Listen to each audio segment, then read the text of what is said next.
அந்த ஆட்டை வச்சு இவங்களுடைய குணநலம் வந்து இப்படி தான் இருக்கும் அப்படின்னு சொல்லிட்டு சொல்லலாம். அந்த நண்டு வந்து பார்த்தீங்கன்னா நம்ம நடந்து போயிட்டு இருக்கும்போது சீக்கிரமாக உள்ளே போயிடும் பார்த்தீங்களா, அந்த வலைக்குள்ளார போயிடும் நண்டு.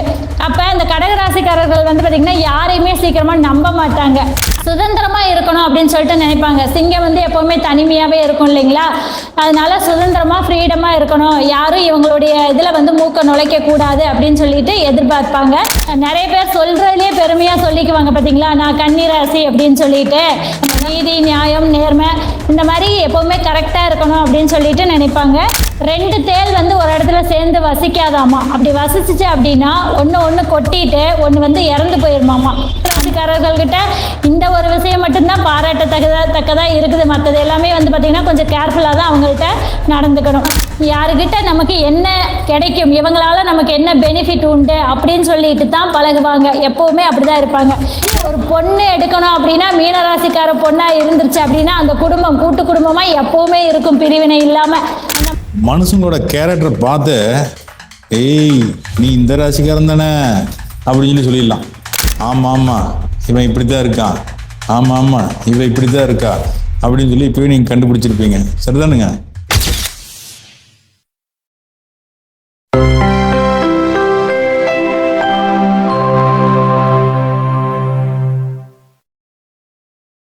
நம்ம கருத்தரங்கத்தில் பேசுறதுக்காக வருகை தந்திருக்காங்க கரூரை சேர்ந்த அஸ்ட்ரோ மல்லியா மேடம் அவர்கள். அவங்க வந்து பேச வருகை தரும்படி அன்போடு வேண்டி விரும்பி கேட்டுக்கொள்கிறேன். வாங்க மேடம். அன்பில் ஈந்த எண்ணருமை பெற்றோருக்கும் அறிவில் சிறந்த எம்முள் உயர்ந்த இறைவனுக்கும் அறிவிலியை அறிவொளியாய் மாற்றிக்கொண்டிருக்கும் எம் ஆசான் பெருமக்கள் அனைவருக்கும் தடையின்றி என் நாவில் வரும் தங்க தமிழுக்கும் மனித நாடி அஸ்ட்ராலஜி கருத்தரங்கம் நடத்திட்டு இருக்கும் திரு நாடி சரவணா சார் அவர்களுக்கும் எம்மோடு இங்கு அமர்ந்திருக்கும் ஜோதிட நண்பர்களுக்கும் இனிய மாலை வணக்கத்தை தெரிவித்துக் கொள்கிறேன். இன்னைக்கு வந்து பேச எடுத்திருக்கிற தலைப்பு என்ன அப்படின்னு பார்த்தீங்கன்னா, ராசிகளை எளிமையாக எப்படி வந்து நம்ம ஞாபகம் வச்சுக்கிறது அப்படிங்கிற டாப்பிக்கில் தான் பேச போகிறோம். இப்போ ஒருத்தர் வந்து நான் மேச ராசி, நான் எப்படி இருப்பேன் அப்படின்னு சொல்லிட்டு ஒருத்தர் கேட்குறாங்க அப்படின்னா ஈஸியாக அவங்களுக்கு சொல்லலாம், உங்களோட குணாதிசயம் இப்படி தான் இருக்கும் அப்படின்னு சொல்லிட்டு சொல்லலாம். அந்த மாதிரி 12 ராசிக்கும் எப்படி வந்து ராசிகளை ஞாபகம் வச்சு அவங்களுக்கு சொல்லணும் அப்படிங்கிறத எளிமையாக வந்து சொல்ல போகிறோம். ஒரு சில விஷயங்களையே சொல்ல போகிறோம். அதுவே நம்ம வந்து மற்றவங்களுக்கு நீங்கள் இப்படி தான் இருப்பீங்க அப்படின்னு சொல்லிட்டு எடுத்து சொல்லிடலாம். ஃபஸ்ட்டு நம்ம சொல்லக்கூடியது வந்து பார்த்தீங்க அப்படின்னா மேசராசி. மேசராசியுடைய உருவம் என்ன அப்படின்னு பார்த்தீங்கன்னா ஆடு. அந்த ஆட்டை வச்சு இவங்களுடைய குணநலம் வந்து இப்படி தான் இருக்கும் அப்படின்னு சொல்லிட்டு சொல்லலாம். ஆடு அப்படின்னா பார்த்தீங்கன்னா கூட்டமாக இருக்கும், அதில் சண்டை இருக்கும் அடிக்கடி. எப்போ பார்த்தாலும் ஆட்டு சண்டை. ஆடு கூட்டமாக இருக்கிற பக்கம் ஏதோ ஒரு 2 ஆடு சண்டை கட்டிக்கிட்டே தான் இருக்கும் இல்லைங்களா. அப்போ பார்த்தீங்க அப்படின்னா மேசராசிக்காரர்களுக்கு கலகக்காரகன் அப்படிங்கிற ஒரு பேரும் இருக்குது. அதாவது சண்டைக்கு அதிகமாக போவாங்க அப்படின்னு சொல்லிட்டு எடுத்துக்கலாம். அடுத்தது வந்து பார்த்தீங்கன்னா ஆடு வந்து உயரமான இடத்துல ஏறும். பெரிய மரம், கட்டடம் இந்த மாதிரி இடத்துல எல்லாம் பயப்படாமல் ஏறிடும். ஆனால் கீழே இறங்குறதப்ப அது வந்து ரொம்ப கஷ்டப்பட்டுக்கிட்டே இருக்கும். அப்போ மேசராசிக்காரங்க வந்து பார்த்தீங்க அப்படின்னா கொஞ்சம் விவேகம் இல்லாத இருப்பாங்க அப்படின்னு சொல்லிட்டு சொல்லலாம். அடுத்தது வந்து பார்த்தீங்க அப்படின்னா இந்த மரத்தில் ஏறுது பார்த்தீங்களா, ஆடு உயரமான இடத்துல ஏறுது பார்த்தீங்களா, அப்போல்லாம் வந்து பயம் இல்லாமல் மேலே ஏறிடும். அப்போ மேசராசிக்காரர்களுக்கு வந்து பார்த்தீங்கன்னா பயம்னா என்னன்னே தெரியாது, அவங்க வந்து தைரியமாக இருப்பாங்க அப்படின்னு சொல்லலாம். அதே போல் அதே போல் ஆடு வந்து பார்த்தீங்க அப்படின்னா இனப்பெருக்கம் செய்யறதுக்கு ஒரு காலகட்டம்லாம் கிடையாது, எப்போதுமே இனப்பெருக்கம் அப்படிங்கிறத செய்யும். அப்போ மேசராசிக்காரர்கள் வந்து பார்த்தீங்கன்னா கொஞ்சம் காம உணர்ச்சி மிகுந்தவர்கள் அப்படின்னு சொல்லிட்டு சொல்லலாம். யாராச்சும் நான் மேசம் நான் எப்படி இருப்பேன் அப்படின்னு சொல்லி கேட்டாங்க அப்படின்னா இந்த மாதிரி ஒரு 4 பாயிண்ட் சொன்னீங்க அப்படின்னா கூட போதும். அடுத்தது வந்து பார்த்தீங்க அப்படின்னா ரிஷபராசிக்காரர்களுடைய உருவம் வந்து மாடு. எப்படி இருப்பாங்க அப்படின்னு பார்த்தீங்கன்னா மாடை வந்து எப்போவுமே நம்ம தான் வேலைக்கு பழக்கப்படுத்துவோம் இல்லைங்களா. நம்ம எப்படிலாம் பழக்கப்படுத்தி வச்சுருக்கிறோமோ அப்படி அது பாட்டுக்கு வேலை பார்த்துட்டு இருக்கோம். ஸோ வந்து பார்த்தீங்கன்னா அவங்க மற்றவங்களுக்கு கீழ்ப்படிஞ்சு நடப்பாங்க அப்படின்னு சொல்லிட்டு சொல்லலாம். பொதுவாக வந்து பார்த்தீங்கன்னா செக்கு மாடு அப்படின்னு சொல்லுவாங்க. மாடு அதாவது செக்கு மாடு அப்படின்னு சொல்லுவாங்க பார்த்தீங்களா. அது எதையுமே ஒரு மாற்றம் அப்படிங்கிற விஷயத்தை வந்து அவங்க விரும்ப மாட்டாங்க. மற்றவங்களுக்கு கீழ்ப்படிஞ்சு நடப்பாங்க. அதே போல ரொம்ப கடுமையான உழைப்பாளிகளாக இருப்பாங்க அப்படிங்கிற விஷயத்தை அவங்களுக்கு நம்ம சொல்லலாம். அடுத்தது வந்து பார்த்தீங்கன்னா மிதுன ராசிக்காரர்கள். இவங்களுக்கு வந்து எப்படி சொல்லணும், அதனோட உருவம் என்ன அப்படின்னு பார்த்தீங்கன்னா ஒரு ஆணும் பெண்ணும் சேர்ந்து இருக்கிற மாதிரி இரட்டையர்கள் அப்படிங்கிற இருக்கிற மாதிரி ஒரு உருவம் இருக்கும். இதை வச்சு எப்படி சொல்லலாம் அப்படின்னு பார்த்தீங்கன்னா மிதுன ராசிக்காரர்கள் எப்போவுமே மற்றவங்களோட சேர்ந்து இருக்கணும். தனிமையாக இருக்கிறது அப்படிங்கிறது, தனிமையாக ஒரு காரியத்தை செய்கிறது அப்படிங்கிறது அவங்களால வந்து முடியாது. ஸோ வந்து மற்றவங்களோட சேர்ந்து இருக்கணும் அப்படின்னு சொல்லிட்டு தான் நினைப்பாங்க. எப்போவுமே ஜாலியாக மகிழ்ச்சியாக இருக்கக்கூடியவர்கள் மிதுன ராசிக்காரர்கள். அது மட்டும் கிடையாது, சரியான நல்ல தூதுவர்கள் அப்படின்னு சொல்லிட்டு சொல்லலாம். இவங்களுக்கு வந்து பார்த்தீங்க அப்படின்னா பாலினத்தவர் மேலே ஒரு நாட்டம் அப்படிங்கிறது இருக்கும். அதே போல் காதல் உணர்வு அப்படிங்கிறது அதிகமாக இருக்கும். மனிதர்களை அதிகமாக நேசிக்கக்கூடியவர்களாக இருப்பாங்க. இந்த மாதிரி ஒரு 4 பாயிண்ட் சொன்னீங்க அப்படின்னாலே அது கரெக்டாக இருக்கும். மிதுன ராசிக்காரர்களுடைய குணாதிசயம் இப்படி தான் இருக்கும் அப்படின்னு சொல்லிட்டு. அடுத்தது வந்து பார்த்தீங்கன்னா கடக ராசிக்காரர்கள். இதனுடைய உருவம் என்ன அப்படின்னு பார்த்தீங்கன்னா நண்டு அப்படின்னாலே வந்து பார்த்தீங்கன்னா அந்த குட்டிகளெல்லாம் குஞ்சுகளெல்லாம் எப்போவுமே சுமந்துக்கிட்டே போகும் அப்படின்னு சொல்லலாம். ஒரு தாய்மை குணம் கொண்டவர்கள் அப்படின்னு சொல்லலாம். சீக்கிரமாக அந்த நண்டு வந்து பார்த்தீங்கன்னா நம்ம நடந்து போயிட்டு இருக்கும்போது சீக்கிரமாக உள்ளே போயிடும் பார்த்தீங்களா, அந்த வலைக்குள்ளார போயிடும் நண்டு. அப்போ அந்த கடகராசிக்காரர்கள் வந்து பார்த்தீங்கன்னா யாரையுமே சீக்கிரமாக நம்ப மாட்டாங்க. அதே மாதிரி தியாகம் அப்படிங்கிறது இருக்கும், தாய்மை உள்ளம் அப்படிங்கிறது இருக்கும், அன்பு அப்படிங்கிறது இருக்கும். இந்த பாசம்னா என்ன அப்படின்னு சொல்லிட்டு கடகராசிக்காரர்கள் கிட்ட தான் நம்ம வந்து கற்றுக்கணும். அந்த அளவுக்கு ரொம்ப பாசமாக இருப்பாங்க. அடுத்தது வந்து பார்த்தீங்க அப்படின்னா சிம்ம ராசி. சிம்மத்துடைய உருவம் என்ன அப்படின்னு பார்த்தீங்கன்னா சிங்கம். பொதுவாகவே வந்து சிங்கம் எப்போ வந்து வேட்டைக்கு போகும் அப்படின்னு பார்த்தீங்கன்னா பசி எடுக்கும்போது மட்டும்தான் வேட்டைக்கு போகும். மற்ற நேரத்தில் என்ன பண்ணும், அது பாட்டுக்கு சோம்பேறியாக படுத்து தூங்கிட்டு தான் இருக்கும். அப்போ யாரும் ஒருத்தர் அவங்கள சீண்டாததுக்கு முன்னாடி அவங்க வந்து எந்த ஒரு இதையும் இது பண்ண மாட்டாங்க. மற்றவங்க வந்து சீண்டுனா மட்டும்தான் இவங்க வந்து அவங்களுடைய இது என்ன அப்படின்னு சொல்லிட்டு வெளிப்படுத்துவாங்க. அதே போல் சுதந்திரமா இருக்கணும் அப்படின்னு சொல்லிட்டு நினைப்பாங்க. சிங்கம் வந்து எப்பவுமே தனிமையாவே இருக்கும் இல்லைங்களா, அதனால சுதந்திரமா ஃப்ரீடமா இருக்கணும், யாரும் இவங்களுடைய இதுல வந்து மூக்க நுழைக்க கூடாது அப்படின்னு சொல்லிட்டு எதிர்பார்ப்பாங்க. அந்த மாதிரி இருக்கக்கூடியவர்கள் எப்பவுமே ஓய்வு, சிங்கம் வந்து பார்த்தீங்கன்னா ஓய்வு எடுத்துக்கிட்டே இருக்கும் இல்லைங்களா, அதனால எப்பவுமே ரெஸ்டா இருக்கணும் அப்படின்னு சொல்லிட்டு நினைப்பாங்க. விலங்குகளுடைய அரசன் யாரு அப்படின்னு பார்த்தீங்கன்னா சிங்கம் அப்படின்னு சொல்லி தான் சொல்லுவோம். ஸோ சிம்ம ராசியில் இருக்கிறவங்க வந்து பார்த்தீங்க அப்படின்னா எப்பவுமே தலைவனா இருக்கணும், தலைமை பண்போடு இருக்கணும் அப்படின்னு சொல்லிட்டு தான் நினைப்பாங்க. இந்த மாதிரி குணாதிசயங்களை சொல்லி பாருங்க, அவங்களுக்கு வந்து பர்ஃபெக்டா மேட்ச் ஆகும். கன்னி ராசி, இது வந்து பார்த்தீங்க அப்படின்னா ஒரு கன்னி பெண். அந்த ராசியுடைய உருவம் வந்து பார்த்தீங்கன்னா ஒரு கன்னி பெண். எப்பவுமே கன்னி பெண்கள் அப்படின்னா எப்படி இருப்பாங்க, ஜாலியா பாட்டு பாடிக்கிட்டு விளையாண்டுக்கிட்டு சந்தோஷமா இருப்பாங்க இல்லைங்களா. அதனால கன்னி ராசிக்காரர்கள் வந்து பார்த்தீங்கன்னா எப்பவுமே மகிழ்ச்சியா சந்தோஷமா இருப்பாங்க. நிறைய பேர் சொல்றதுலேயே பெருமையா சொல்லிக்குவாங்க பார்த்தீங்களா, நான் கன்னி ராசி அப்படின்னு சொல்லிட்டு. அதனால அவங்க வந்து பார்த்தீங்கன்னா ஒரு ரொம்ப ஹாப்பியா இருக்கக்கூடியவங்க எப்பவுமே. அதே மாதிரி அழகு, இளமை, கவர்ச்சி இது எல்லாமே அவங்க கிட்ட இருக்கும். எப்பவுமே அப்படி இருக்கணும் அப்படின்னு சொல்லிட்டு நினைப்பாங்க. அடுத்தது வந்து பார்த்தீங்கன்னா துலாம் ராசி.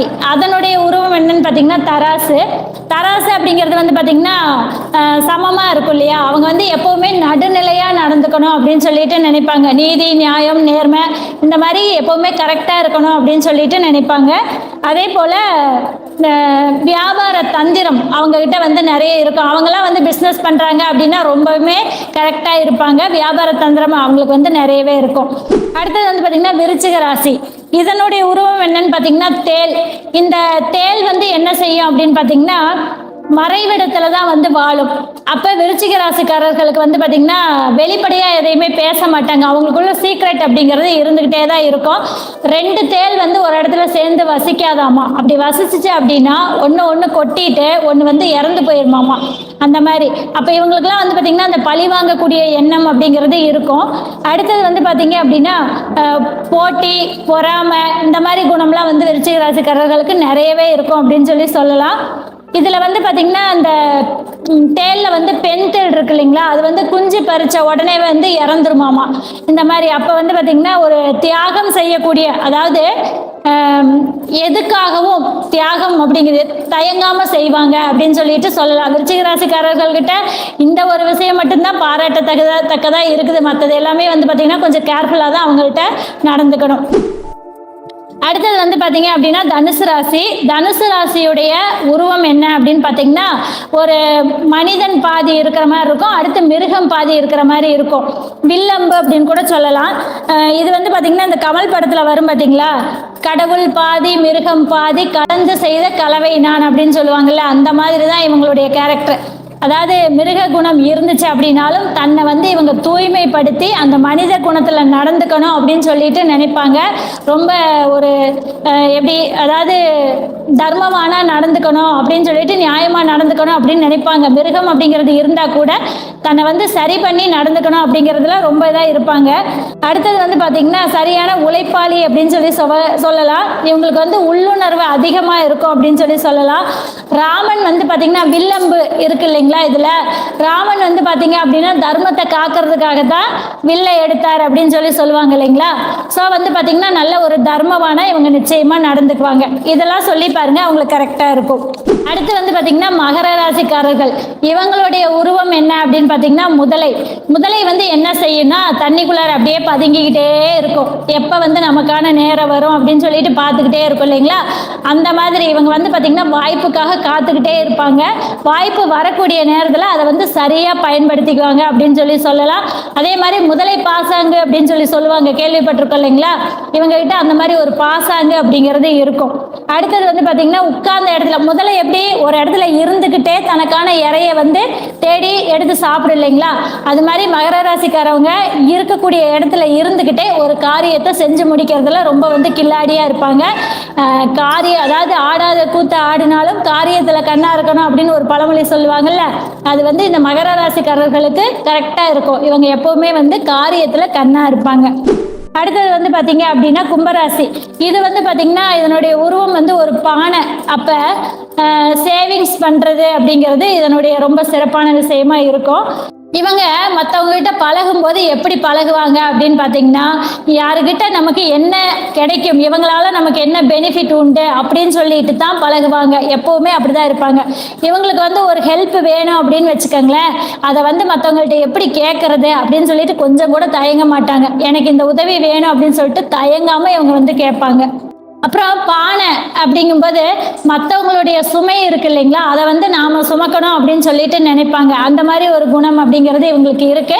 அதே மாதிரி அடிமை வேலை அப்படிங்கிறது இவங்க வந்து செஞ்சுட்டு வருவாங்க அப்படின்னு சொல்லலாம்.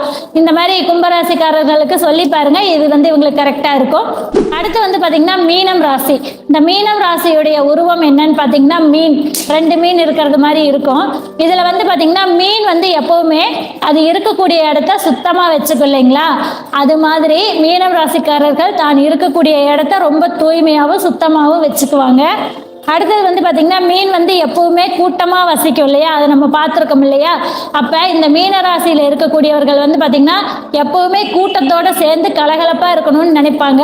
கூட்டு குடும்பமாக வாழணும்னு நினைப்பாங்க. இப்போ யாருனாச்சும் ஒரு பொண்ணு எடுக்கணும் அப்படின்னா மீனராசிக்கார பொண்ணாக இருந்துருச்சு அப்படின்னா அந்த குடும்பம் கூட்டு குடும்பமாக எப்பவுமே இருக்கும், பிரிவினை இல்லாமல். அந்த மாதிரி எல்லாத்துக்குமே வாய்ப்பு அமையுமா அப்படின்னு பார்த்தா அது ரொம்ப கஷ்டம்தான். இந்த மாதிரி மீனம் ராசிக்காரர்களுக்கு இந்த மாதிரி சொல்லி பாருங்க, ரொம்பவே சிறப்பாக இருக்கும். 12 ராசிக்காரர்களுக்கும் கொஞ்சம் எளிமையாக எப்படி ஞாபகம் வச்சுக்கிறது அப்படின்னு சொல்லிட்டு ஒரு சில பாயிண்ட் மட்டும்தான் கொடுத்துருக்குறோம். இது நீங்கள் சொல்லி பாருங்க, ரொம்பவே கரெக்டாக இருக்கும். அனைவருக்கும் நன்றி. இதுவரைக்கும் பொறுமையாக பார்த்துட்டு இருந்த அனைத்து நேயர்களுக்கும் நன்றி. இந்த வாய்ப்பை எனக்கு கொடுத்த திரு நாடி சரவணன் சார் அவர்களுக்கும் நன்றியை தெரிவித்துக் கொள்கிறோம். அதாவதுங்க, மேடம் பேசுனதுல மனுஷங்களோட கேரக்டரை பார்த்து நீ இந்த ராசிக்காரன் தானே அப்படின்னு சொல்லிடலாம். இப்போ நிறைய பேர் கவனிச்சிருப்பீங்க, உங்கள் வீட்டில் இருக்கக்கூடிய மனிதர்களையே ஆமாம் இவன் இப்படி தான் இருக்கான், ஆமாம் இவன் இப்படி தான் இருக்கா அப்படின்னு சொல்லி இப்போயே நீங்கள் கண்டுபிடிச்சிருப்பீங்க. சரிதானுங்க? இது என்னன்னு கேட்டிங்கன்னா, ஒருத்தவங்களை பார்த்த உடனே இவங்க இந்த மாதிரி தான் இந்த ராசிக்காரங்க அப்படின்னு தெரிஞ்சுக்கிறதுக்கு ஜோதிடர்களுக்கும் ரொம்ப யூஸ் ஆகும். மனிதர்கள் வந்து நார்மலாக தெரிஞ்சுக்கலாம். சரிங்களா? அப்படி கேட்டோடனே ஆமாப்பா எப்படி கேட்டேன் அப்படின்னு சொல்லி கண்டுபிடிப்பாங்க, கேட்பாங்க, ஆச்சரியமாக கேட்பாங்க. சரிங்களா? இது அஸ்ட்ராலஜர்னா வரும்போது அவங்க பேசுகிறதெல்லாம் பார்த்து இவங்க இந்த லக்னம் இந்த ராசிக்காரங்க அப்படிங்கிறத ஈஸியாக கண்டுபிடிச்சிருவாங்க. சரிங்களா? ரொம்ப அற்புதமாக வந்து எல்லாத்துக்கும் பயன்படட்டும்னு சொல்லிட்டு எளிமையாக ஒரு விஷயத்த சொன்னீங்க. ரொம்ப நன்றி மேடம். அடுத்தடுத்து கருத்தரங்கத்தில் கலந்துக்கணும். சரிங்களா? நன்றி. வாழ்க வளமுடன்.